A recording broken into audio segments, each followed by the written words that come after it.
CTBK gives executives and owners of mid-market businesses unparalleled confidence and clarity so you can focus on strategic objectives and organizational success.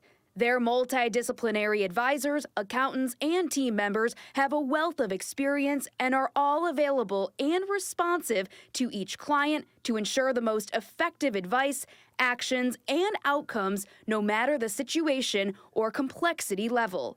That experience base and one-team approach, combined with integrated and efficient way of operating, enable them to be truly proactive partners, doing the best thing for their client every time. Visit ctbk.com or call 716-630-2400 to learn how CTBK can work for you. You are hate listening to Tim Graham and Friends. So Jonah Bronstein and I were discussing for far too long, a lot of wasted breath, trying to decide how to begin the podcast today. And we have a couple of topics that we want to get to, but nothing breezy enough to just jump into conversation or to check in. It's that downtime in July where there's really no Sabres news, no Bills news, not much going on. People are on vacation, but we're not on vacation. And it was a couple of episodes ago that I discussed the absurdity of ChatGPT in trying to help me organize a story that I was working on. And so I asked ChatGPT how I should begin my Buffalo sports podcast today. And Jonah and I agreed that whatever ChatGPT said to do, that's how we're going to start it. So here we go. I was given two options, actually, with this lead-in, that I'm supposed to start with a bold local hook that sounds like someone cracking open a beer at a tailgate, which, it's a nice turn of a phrase. Option one. Welcome to Tim Graham and Friends, brought to you by CTBK, CPAs and Business Consultants, where the wings are hot, the takes are hotter, and hope is undefeated every July. All right. Not my style. This one is, I think, just factual. Well, it's semi-correct, but it was going for a joke. ChatGPT was going for a joke here. And we begin take two. This is Buffalo. We overthink the backup goalie, mythologize the backup quarterback, and name children after OJ and Dominic, and somehow live to regret only one of those. I don't know if there were a lot of people named OJ in Buffalo in the 70s or the 80s. I don't think there were many Orenthals. I've never heard of one. ChatGPT was reaching there, but so were we. And those were the two options. So one was corny. The other one was a swing and a miss. But we are now into Tim Graham and Friends, brought to you by CTBK, CPAs and Business Consultants. We are a third of the way through July, and we're still waiting a couple of weeks to go until Bill's training camp out at St. John Fisher. The Sabres haven't done much since our last podcast. In fact, I don't think they've done anything. Bo Byram is still on the roster. I don't even think they made a sign. Arbitration type things, but that doesn't really settle much. So yeah, some players declared for arbitration. The Sabres are going to take Bo Byram to arbitration, but no real roster transactions to speak of. Not a lot. So what are you doing with yourself, Jonah? Well, I'm on vacation, and this is a bit of an intentional scheduling vacation, even though I didn't go anywhere or have big personal plans. But because there is so little going on in sports, so little to cover, I think at least half, if not more than half, of our WIVB sports department is off this week. And I believe that's somewhat consistent with some other sports departments in Buffalo. It's the opposite. We've talked about the sports equinox at various points in the fall and different times of the year where all the sports are going on at the same time, whether it's locally or nationally. And this is the opposite of that. Even with the professional major leagues, there's very little going on. Moving into the MLB All-Star game, which is the slowest time of the year, and the day after that game, the only day all year long when there is no professional sports contest. And locally, there's very little bit going on except for a little bit of baseball. It's not a big baseball town here in Buffalo, major league wise, but the few stories that are going on are baseball related. I happened to write a story that created quite a bit of buzz. And the reason, I mentioned the buzz part of it is it has set a record, and it quickly set the record for me personally for comments. And the reason isn't necessarily because of what I wrote, because the comments, from what I understand, from what I've been told, aren't in reference to the story itself. There's a political element to the story, and so anything that has to do with Donald Trump creates quite the mushroom cloud. And so this has blown away any previous story that I've written in terms of comments. It is climbing the charts in terms of views, how many times it's been viewed both by subscribers or non-subscribers. And we'll see where that goes, but it is already just obliterated any other comment section that I've had. And I am not reading those comments. I don't read the comments anyway. I would say over the course of a year, I might get into the comment section 2 or 3 times. And it's usually for a story that doesn't get a lot of clicks, because I like to check and see, get some feedback on why didn't this story work, perhaps. I'm more prone to actually look under the hood on a story that doesn't perform well in terms of readership than something like this. And I can anticipate what the comments are, so I'm not looking. And so if you're directing anything towards me, either positive or negative, I'm not going to see it. And, my email address is out there anyway, so you can always reach out to me directly if you need to. But anyway, Jonah, that was a story I've been working on for 3 months. The topic of the story is the border and all the geopolitics involved with the Canadian-U.S. border. And of course, that is such a large aspect of living in Western New York, the Buffalo Niagara region, the border that we share, the 4 border crossings that we have, and the freedom to just go back and forth is amazing to be able to do. Toronto is bigger than Chicago, and to have that just 90 miles up the road is a blessing to be able to tap into that. And the story that I'm writing, or that I wrote, that posted yesterday, took a look at the Bills finally being comfortable enough in their own skin to reach back into Toronto and engage both fans and businesses at a time when it's really important. And, but is Canada willing to play along? Are they willing to cross that border to come to the Bills game, to invest in a PSL, to even go on a trip to see a game, get in those charter buses and come across the border? And the story, which I also talked to executives from the Detroit Lions and the Seattle Seahawks, the other 2 border markets that have been very active in Canada and much more active in over time than the Bills have been. And there are reasons for that. They are concerned about the border and what's going to happen. And are their fans going to feel comfortable enough to go to a Seahawks game, to go to a Lions game, and what those marketing departments are doing to reach out to those fans where they are. So going into Canada for events on game days, rather than just waiting for them to cross the border, which is how the Bills have kind of treated Southern Ontario over the years.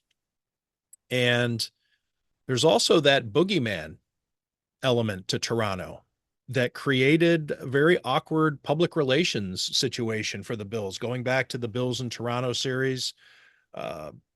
the idea that Toronto was going to take the Bills at some point, the campaign to boycott John Bon Jovi, the just the fear that when Ralph Wilson died, we're going to lose our team. And Terry Pagula, of course, committing to Western New York, a $2.2 billion stadium being built.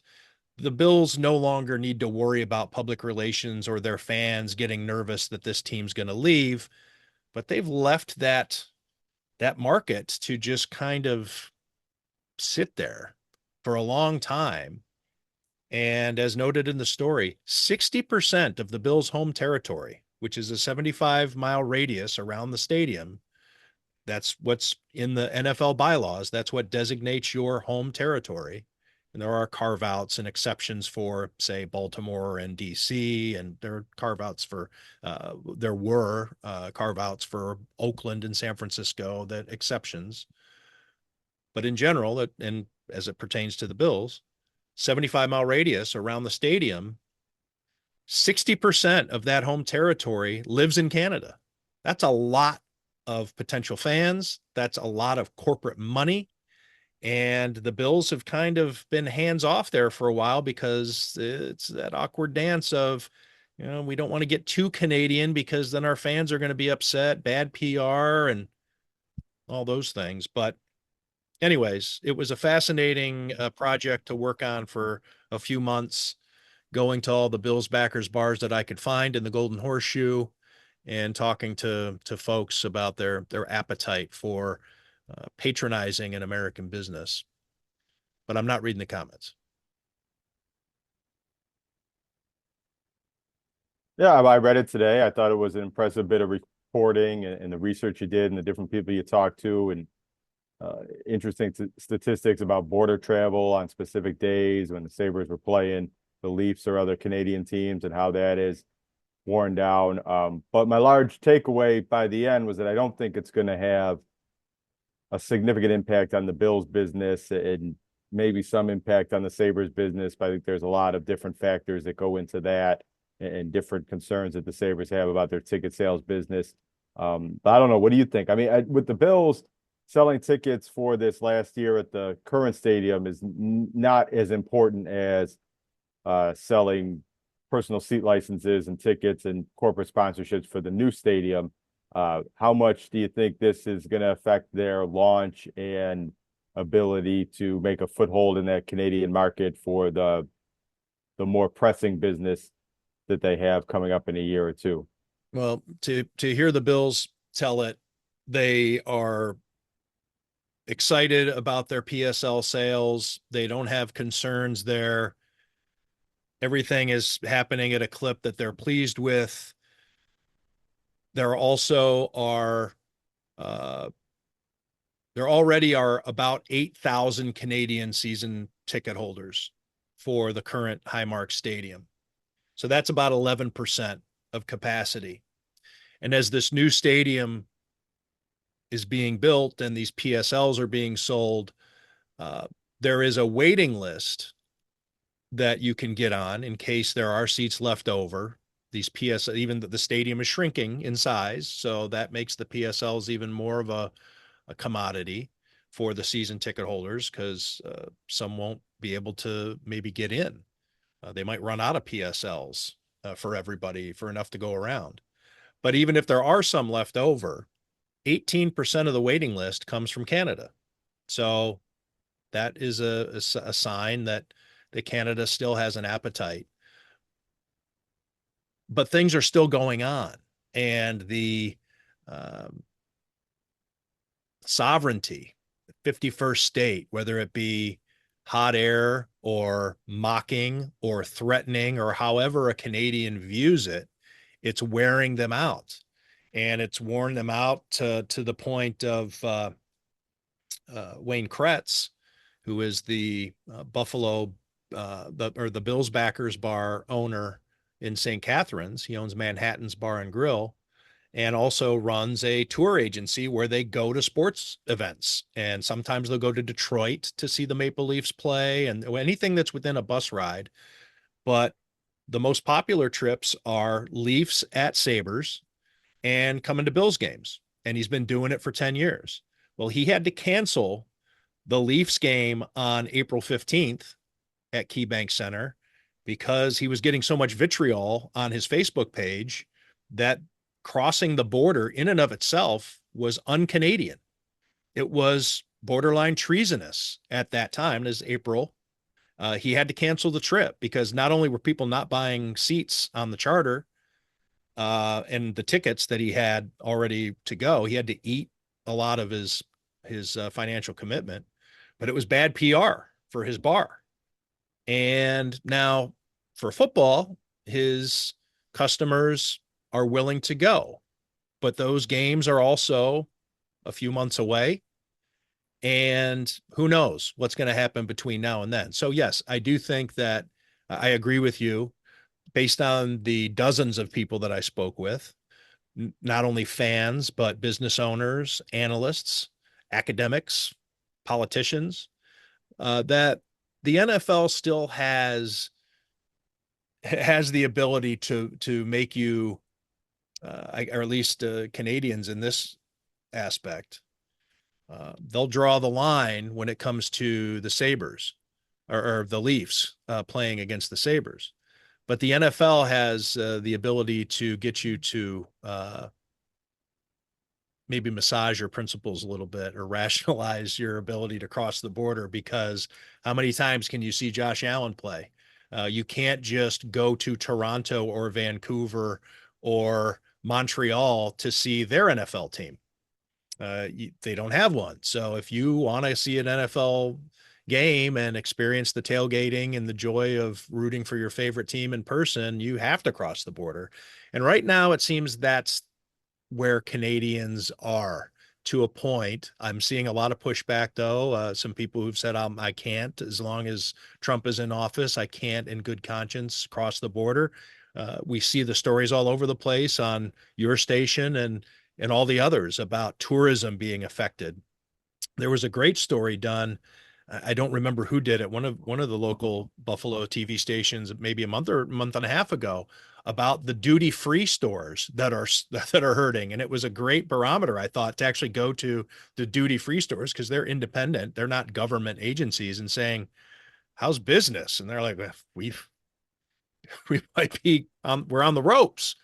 And so anyway, I agree with you, but we don't know. There are unknown unknowns, and it could get worse. It could get more heated. There could be, again, something that won't allow a Canadian to violate his principles just to come and see a football game.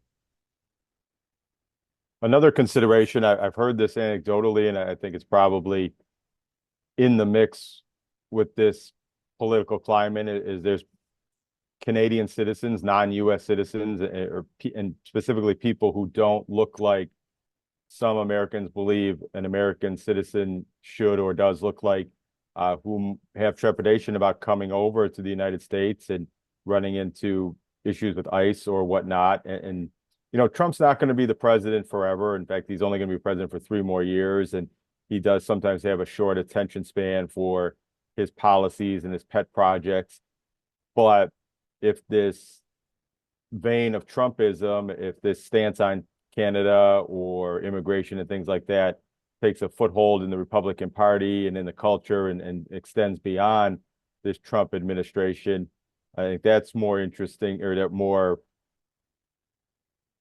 you know, prescient to watch as to how it's going to affect international relations and the business. Because if it goes back to a political climate that's more normal in 3 years, I think a lot of these issues go out the window, and it doesn't matter for the Bills or the Sabres or any American professional sporting franchises.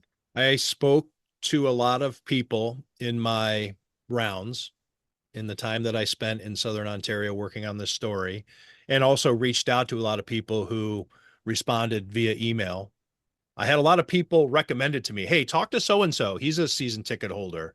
Talk to so-and-so. He and his wife have been season ticket holders for 7 years. And I'd reach out, or the people that I introduced myself and met face-to-face in some of these Bills backers bars. and they didn't want to talk to me or give a comment because they didn't want their phones to be looked at the border. They didn't want to get flagged. And to some people, that may sound ridiculous, but again, as you said, anecdotally, we're seeing these stories happen. And all it has to happen is a couple of times and to make a headline in the Toronto Star or, the Sun newspapers about something happening at the border. And then it becomes a overwhelming concern for a lot of people that this could happen to me. If I put something on Twitter or my social media that condemns President Trump, am I going to get diverted at the border? Or I'm not going to end up necessarily in jail, but I could get turned back for whatever reason, or I could be stuck waiting to talk to an agent inside the processing center. Maybe I'm derailed, or Wayne Kretz, the guy who runs the charter and has the Bills backers bar up there in St. Catharines, as he mentioned in the story. We normally cross the Peace Bridge and we just scan our passport. We get off the bus, we scan our passports, 56 people on a bus. Sometimes he takes 2, 3, 4 buses. We scan our passports and we just kind of go about our way. But what if one of our buses has 10 people who get flagged? Or what if, that they have to they can't vet everybody. What if somebody has something in their past that now has them on a list and they maybe weren't aware of it or didn't feel to mention it to the tour bus operator or the driver of the bus or whomever? And you got to wait for this person. Do they get sent back? What happens? So as a business owner, he has a lot of things now that he must consider just across the border with a bunch of fellow Canadians. There may be some Bills fans out there, maybe you're even listening to this podcast, who may say, well, so what? Screw the Canadian fans. We don't need them. And that was a sentiment, of course, that goes to that boogeyman notion that Toronto is bad and we don't need Canadians and we'll support our team. That's just not realistic. And I think that the Bills know this. And there's a quote that Kate Hussman, again, she's the chief strategy officer for the Bills. She summed it up this way. She said, we see it as a long-term play. We view it as this being a massive population of potential fans. The average age of the NFL fan is trending older, and football is not the most popular sport in Southern Ontario. So I think we're developing future fandom there. The stadium has to be full 10 years from now. Somebody has to watch the broadcast 10 years from now. Somebody has to buy a ticket or a PSL 10 years from now. And the clearest path to fandom over time is whether you played the sport or watched the sport as a child. That will translate. So they're talking about these initiatives of flag football, getting people involved just because, you grew up playing hockey over in Canada. Well, if we want to get you to be a Bills fan, to come to our games and buy our merchandise, we need to introduce and get involved with you in some way.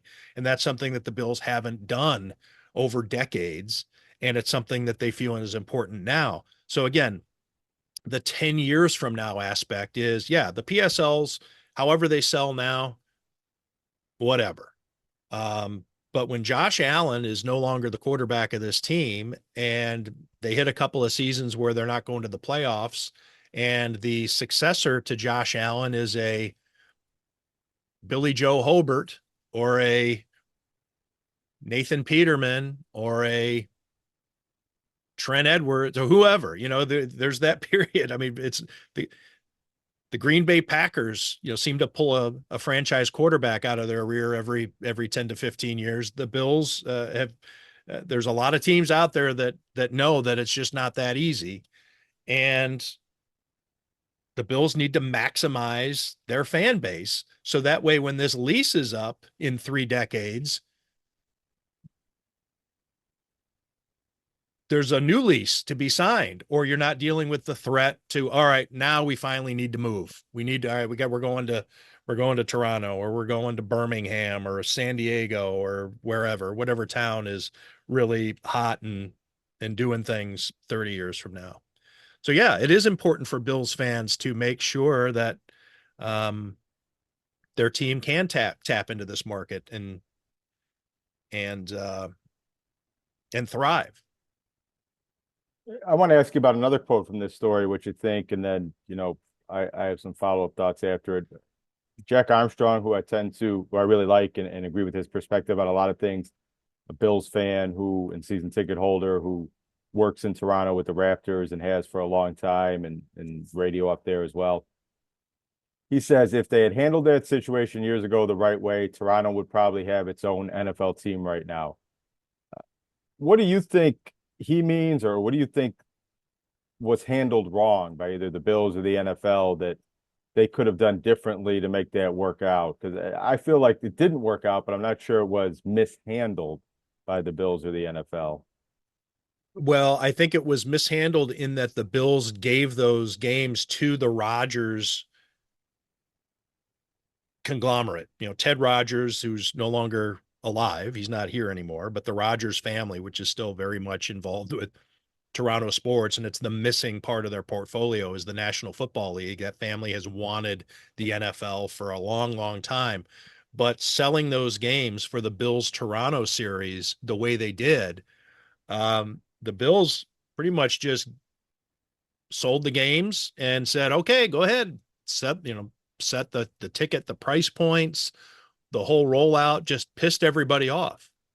And the inability to tailgate, the bad stadium experience, even those who did buy the tickets, these expensive tickets to the games, and there was a lot of wallpapering going on too. But if you were stuck with having to purchase one of these seats, or well, hell, even if you got a free one, you'd go and you're watching in a baseball stadium, these very baseball sight lines, this game, this antiseptic environment that it was. I mean, it was just, the sound was terrible. The place was just quiet because the sound was just absorbed, I guess, or I don't really know what it was acoustically, but people weren't into the game. Bills fans of the season ticket holders refused to go up to Toronto because they were pissed off that Ralph had sold those games. They didn't want to be associated with them. They didn't want to support that. So they didn't go. The matchups weren't good. So the NFL has masterfully and very strategically, meticulously put games in different markets. But when it came to what arguably is their most important international market, that being Canada, the Bills just did whatever they did. The NFL at the time let them do it. And I think that the NFL regrets not having more involvement in the promotion of it, assembling it. It was just kind of like almost like a whim that the Bills decided they were going to do this. The NFL let them, and it came off as a very minor league operation. And again, that wasn't the Bills. Maybe it was the Bills' fault for not retaining more control. It was more Toronto's fault and the Rodgers family's fault for mishandling it and not being able to plot it out. Maybe with greater care, or waiting a couple of more years, doing more research, having the NFL international division more involved. That deal that was made back in the mid 2000s could not have been made under the current NFL setup the way it is now. The NFL wouldn't allow it. And they're still trying to recover from that because there's such a bad taste in the mouth of Canadians and Torontonians. They still don't have a stadium. There's only been one game in Canada played, and that was a preseason game between the Packers and the Raiders, I think it was, in Winnipeg. And the field was so shitty that they had to play on a shortened field. I think they played on an 80-yard field because the turf in the stadium was not up to NFL and NFLPA standards. It was a disaster. So the NFL's all over the place. They're playing games in countries, regular season games, and yet they still can't seem to find a way to get into Canada. And I think a lot of it is because of the Bills Toronto series fucked it up. Yep. And well, what I remember from my reporting back at that time for the Niagara Gazette, talking with Canadian Bills fans and Canadian football fans who weren't necessarily Bills fans, was, the Bills weren't a marquee team at that time, and they lacked star power on the roster, and they were playing there year after year, and they weren't very exciting games, and they weren't the star players, and there was an appetite from these football fans for NFL games that didn't involve the Bills, where there was some longing for, if this was the Bills with Jim Kelly and Thurman Thomas going to the Super Bowl, that would be more exciting. But these drought Bills were not as exciting, and the games were not exciting, and they got sick of year after year that product. Now there's an opportunity here with the Bills being one of the most exciting and competitive teams in the league, with Josh Allen and a few other star players, to give those Toronto fans what they didn't get 10, 15 years ago, and maybe create that foothold. And if the Bills don't take advantage of this moment in time with that, the NFL could start playing games in Toronto that don't involve the Bills.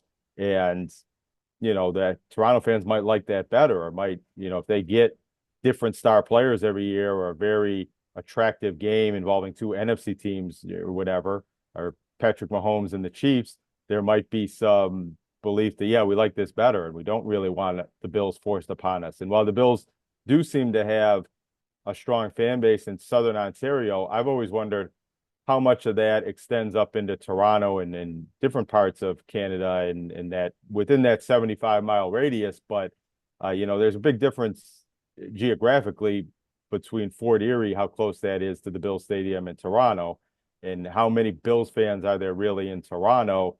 I think the Bills have an opportunity to, capture that fan base, but I'm not sure they should take for granted that it's already there and that they don't have to do work to get that. Yeah, the Bills say that they're the number one team in Canada based on all of their metrics, merchandise, ratings,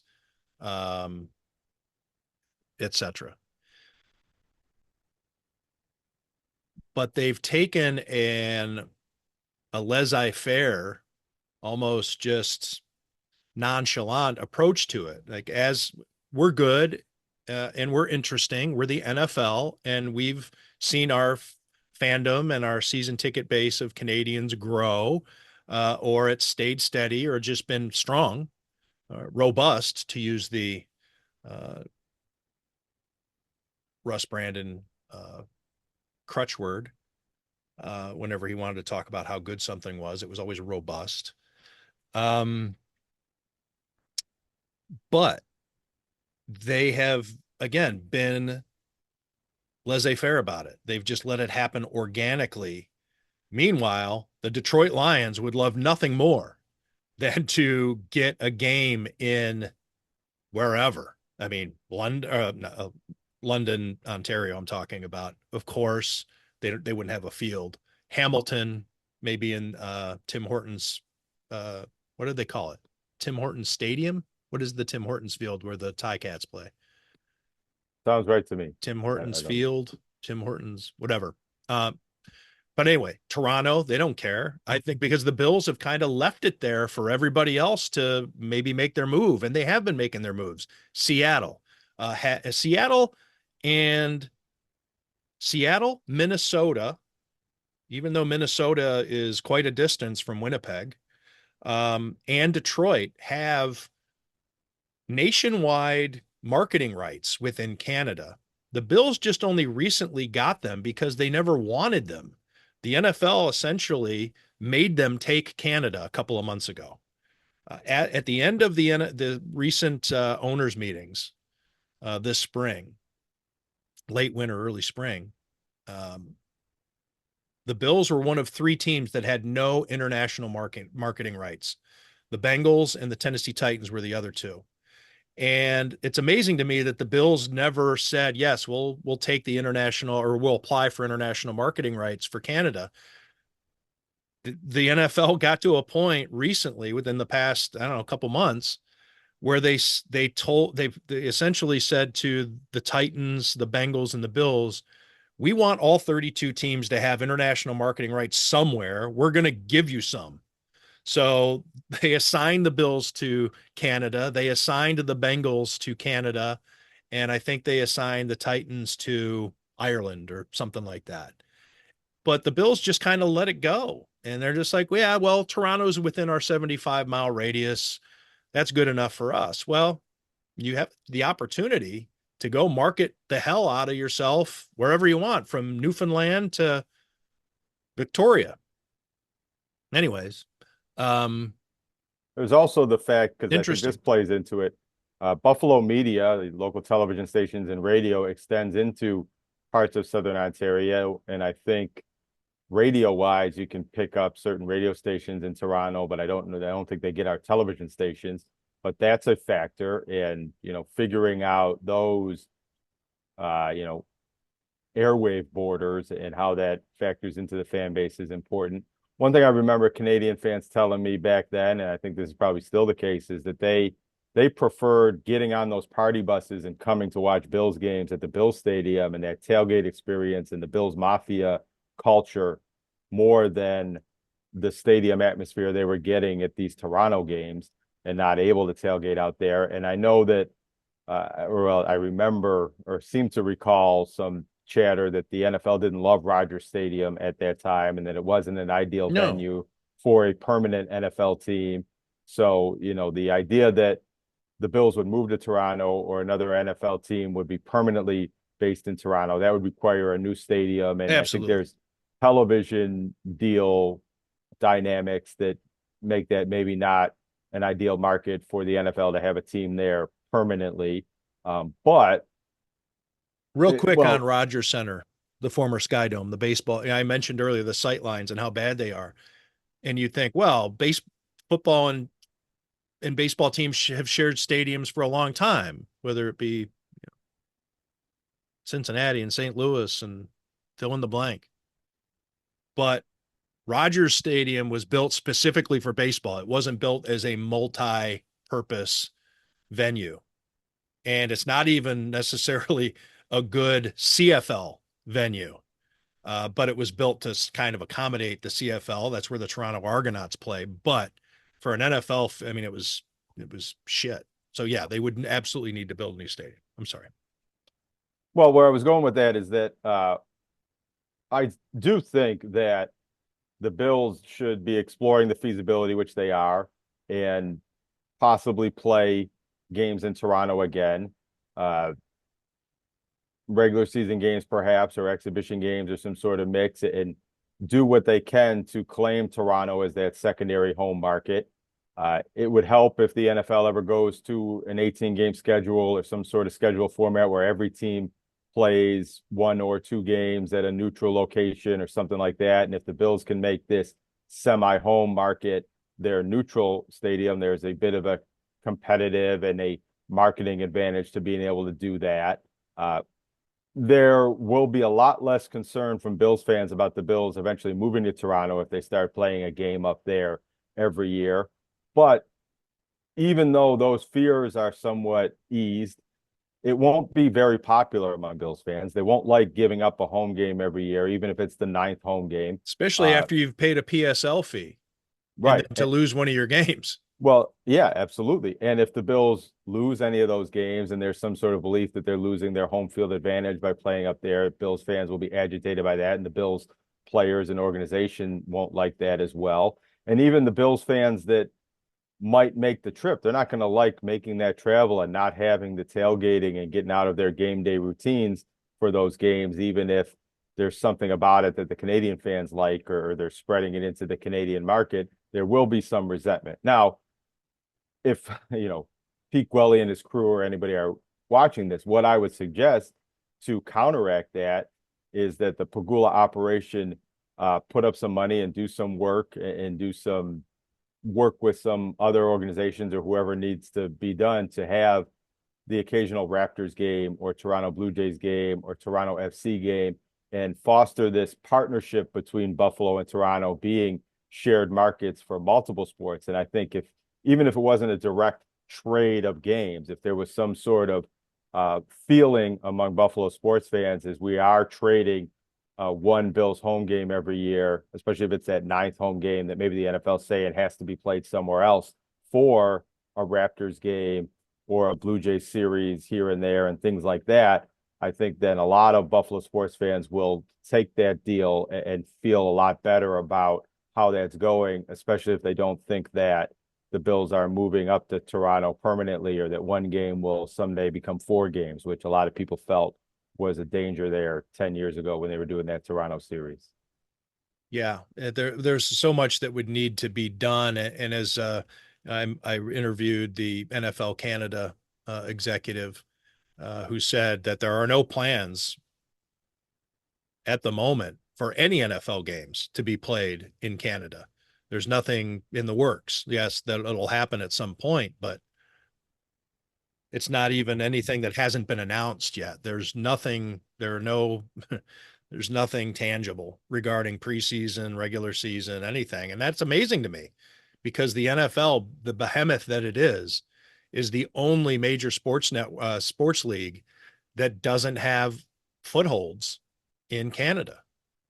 And I know that it hasn't worked everywhere. The Montreal Expos moved and the Vancouver Grizzlies moved, but the Raptors are there to stay and the Blue Jays are there to stay. Those are national teams, and Toronto, Vancouver, Montreal is MLS. I think there's multiple, right? I think there might even be, I don't know, I might be missing one. I'm not a big soccer guy, but I think there's more than 3. And then of course there's 7 NHL teams, which stands to reason, but still it's just Canada is a voracious sports appetite, and the NFL hasn't found a way to make it work there is pretty incredible. Jonah, before we sign off, I do want to talk for a little bit about Frank Layden, the former Niagara University player, but more notably coach of the team. Took them to the 1970 NCAA tournament. That was the team that had Calvin Murphy and Marshall Wingate, Bob Churchwell, Scott Schaefer. Number 12 in the country at one point that season, finished at number 17. But Frank Layden passed away this week. He went on to become the Utah Jazz head coach, NBA Coach of the Year in the 80s. Had Karl Malone and Darrell Griffith and Adrian Dantley, John Stockton, Mark Eaton, a bunch of great players and some really talented teams for the Utah Jazz in the 80s. He was replaced by Jerry Sloan, who was the head coach forever after that. But Frank Layden, the Niagara University legend. I know you've written about Frank in the past and you know his story better than I do.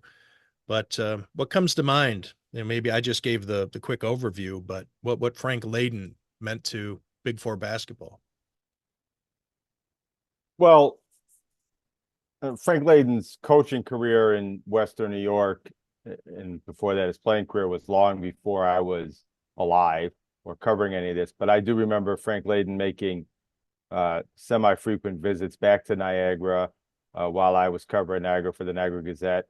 And I was there when they named the floor after him in 2014, I believe that was. I mean, the first thing that comes to mind for any of us that ever encountered Frank Layden was how good he was to talk to and how great of a quote he was. And that extended into his time in the NBA.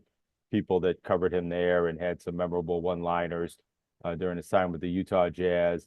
And he really liked and appreciated his time, loved and appreciated his time at Niagara, and was very willing to come back and do events with Niagara and talk to the local press and have good things to say. I called him at different times, like when Niagara was playing in the NIT, and get some of his memories of playing in the NIT when the NIT was very important, and when they, won the NIT one year back in 1977, I believe that was. And just that he was a great personality, both within Western New York, Little 3 basketball, and then beyond into the NBA, and a very successful coach. And, he was quick to tell stories about the 70s and how Niagara could have been in the Big East and the different moves they did and didn't make, and how that, might have played out differently. And, just up until very recently had a great memory of 1960s and 70s Little 3 basketball and Niagara basketball. And when you needed to do a story about that time period and you could get him on the phone, his son Scott Layden grew up here in Lewiston and went on to work in the NBA, was general manager of the Knicks at one point, and he has fond recollections of the time here and friends here in local basketball. So he was, just a big part of a different era of Western New York college basketball, when it was a bigger deal, when basketball was a bigger deal. And him, along with Calvin Murphy, who he coached in that, late 60s into 1970 season, kind of the stars of the glory days of Niagara basketball. Yeah, Niagara, it's I think it's really overlooked because of St. Bonaventure's, I think, more prolonged success over time. And of course, Bob Lanier was generally better. Those teams were better than Calvin Murphy's teams, even though they were both amazing at the same time. And it's really lightning in a bottle for Western New York, and just to be able to watch those games. And Canisius would be competitive with them. But yeah, Niagara University basketball, the tradition there, I think does get overlooked because again, because of St. Bonaventure, and then UB, I think just because it's been bigger recently, and of course done better recently. But you take a look at Niagara University and their basketball teams, just a lot there.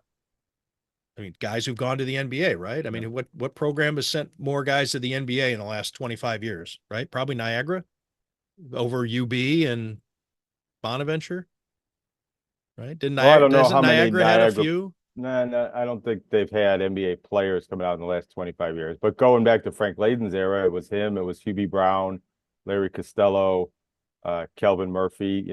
Historically, they were on the same level as St. Bonaventure. St. Bonaventure had some more success, wins and losses in different seasons, but they were parallel programs through the 50s and 60s and into the early 70s. And that's not the case anymore. But Niagara was, a little college power at various points in that era, when it was a different time period in college basketball, when you didn't need to be in a conference and you didn't need NIL and a big budget. And it was, for its size, a very successful basketball program. And that tradition from the 60s and 70s, I think, is keeping Niagara basketball in business now, when the MAC and schools like Niagara aren't making a lot of money and are struggling to compete financially in this climate of college basketball right now. But that tradition of what they were a generation or even two generations ago preserves that commitment to continuing to be a Division I program. Both Canisius has some of those same dynamics.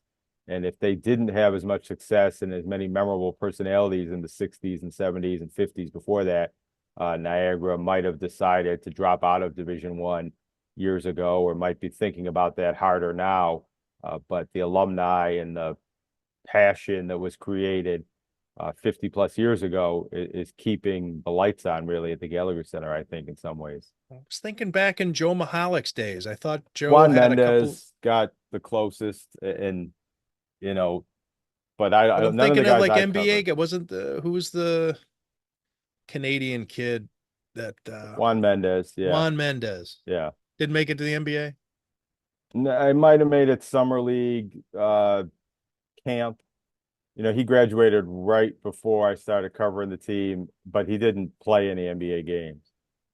Yeah, that's who I was thinking back of those aught years back with when Joe right before he left for Hofstra. There were a couple of NBA players that came out of the MAC league, Jason Thompson, different guys that were drafted.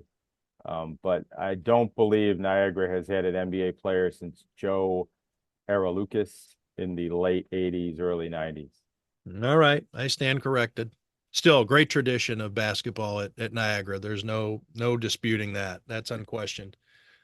Jonah, before we wrap, anything else you want to get to? Anything Well, as I mentioned, I'm on vacation this week, so not covering anything, but to just let people know things that are happening, and you might see some coverage on WIBB.com and elsewhere. Joe Mack, Williamsville East graduate, former baseball player, is playing in the AAA Futures All-Star game this Saturday night. On his way to probably being a major league player with the Miami Marlins sooner than later. And the MLB That's draft expected to happen this year. And then the Western New York will have two catchers in the major leagues, Jonah Heim from Amherst and Joe Mack with the Marlins. Yeah, Joe Mack, who, had my father as a teacher at Transit Middle School. And, I coached him at a basketball camp many years ago.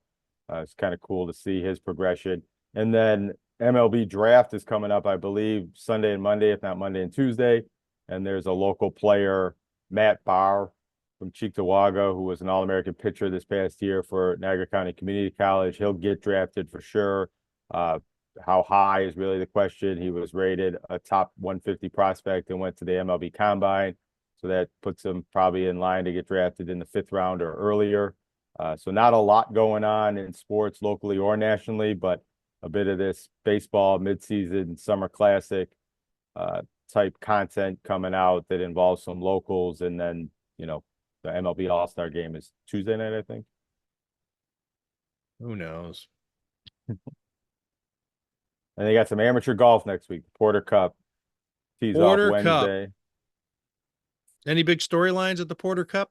The biggest storyline that I can see right now is really the local Anthony Delisante, who's on the verge of he almost qualified for the U.S. Open, could be a pro golfer at some point soon. And he's played in this tournament, hasn't won it, but he's been in contention, and maybe seeing him win it. He's from Niagara Wheatfield, so close to his hometown and his home course is the biggest storyline I can see right now. Get out there, you might see something else, but was at the media day this past week, and that was really what seemed to catch most of our eyes, was he's coming back and trying to win this thing. We saw our friend Mark Gaughan out there. He'll be covering the final round for the Niagara Gazette. So if you missed Mark Gaughan's writing, really, that'll be back in print at some point. Is that right? That's right. I hope I'm not telling state secrets, but yeah, that's great. Right. He's just going to cover some golf. Yep, which is, he's very good at that. And he is. Oh, that's great. That's great to hear. I was trying to remember who won the Bills media golf event. It was Chris Trapasso and my WIBB colleagues, Scott Swenson and Mike Courtney. And I don't know, they played with somebody from the Bills, Andy Major, maybe. Andy Major. I wonder, you should get like a free pass into the Porter Cup if you win that tournament. You think so? We should talk to the folks. You know what I found out that I like is that if you come in last in that tournament, you get a free lesson. Oh, really? Yeah. For who gives the lesson? Yeah, I don't know, but something the Bills PR staff worked out, that you get a prize for being the worst golfer there, and the prize is they try to make you better at golf. Do you know who got it? I was told that the group that actually came in last wasn't interested in the lesson, and it was given to our friend Dom Tibbetts from Channel 7, and whoever else he played with got the lessons because they were second to last, and the last place group forfeited that prize to Dom and Jonathan Acosta, I think, played with them, somebody else, and Xavier and the PR staff. Take the lesson. Yeah, we should play next year. I think we have a good chance of coming in last place and winning that if we figure out who else they can put in our group. All right. I wonder if they put like me, you, someone else who stinks, with like the very best golfer on the Bills, whoever that is. Bean, I think. I think Bean's very good. Could he bring us up? And how much, I want to say how much fun, but I mean the opposite. How little fun would Brandon Bean have with his competitive streak playing with us, dragging him down? Well, he won with Sully one year. So... Yeah, but Sully is decent. Sully, it took him 25 or 30 columns, but Sully broke 100 at Brighton at one point. So, all right, Jonah, we made it through a show. Yeah. Does ChatGPT want to tell us how to end this? Well, yeah, let me ask. Let me make a point quick there. You were reading these ChatGPT intros, and they had a line or two that made me chuckle, but I didn't think they were very good. Reminded me why I think AI is just an inferior creative writer to the human brain. And I think a little journalism lesson here, that if we don't know how we want to start a show, we do what I tell my journalism students. Sometimes you got to start with the nut graph and just write the middle of your story to the end and come back and write the beginning later. And maybe the next time we don't know how to start, we just jump right into it and we can record the intro and the magic of editing, put that on at the end of the podcast. Because now I think you're rolling. Now I think you got all the juices flowing and you could give us a good intro. Yeah, probably so. So I said, so I asked, similar to cracking a beer open at a tailgate, I said, how should I wrap up my Buffalo sports podcast? ChatGPT responds by saying, stick the landing with something that feels like last call at the bar, warm, a little punchy, and unmistakably Buffalo. And I said to myself, I says, depends on who you're talking to when you say make it sound like last call at the bar. Because that is not well, it could be a little punchy. So here it is. It's a whole thing. All right, here we go. Coming down in 3, 2, and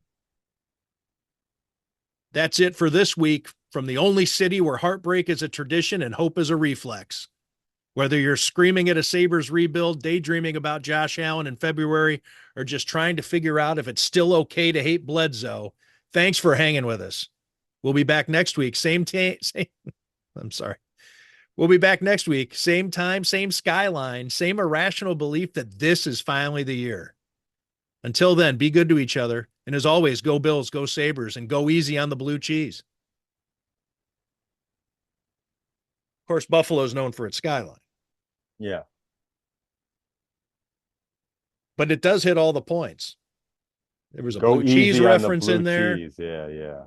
It's still okay to hate Bledsoe. Was Bledsoe hated? No. I mean, Bledsoe was disliked at various points for different reasons, as the Patriots quarterback, and then when he wasn't really getting the job done as the Bills quarterback at some times. But I think he's generally liked these days and was never strongly hated, and it was never No. considered like, it's okay to hate him.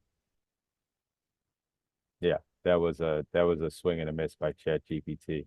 Yet again. Well, thanks to everybody out there for listening, for watching. Please like, please subscribe, please comment. And to channel my ChatGPT, I will say, hey, stay cool out there, Buffalo. Yeah, go easy on the blue cheese. Whatever the hell we're doing with our lives here. The financial needs of a business go beyond tax and attest services. That's why CTBK goes beyond accounting services and offers outsourced solutions through their affiliation with CFO Solutions Plus. These additional services allow clients to focus on their operational and long-term strategic goals. Trust CTBK's outsourced solutions to provide cost-effective, value-added financial services tailored to your company's needs. Call CTBK at 716-630-2400. Again, 716-630-2400. Or go to ctbk.com to learn more about CTBK's outsourced solutions.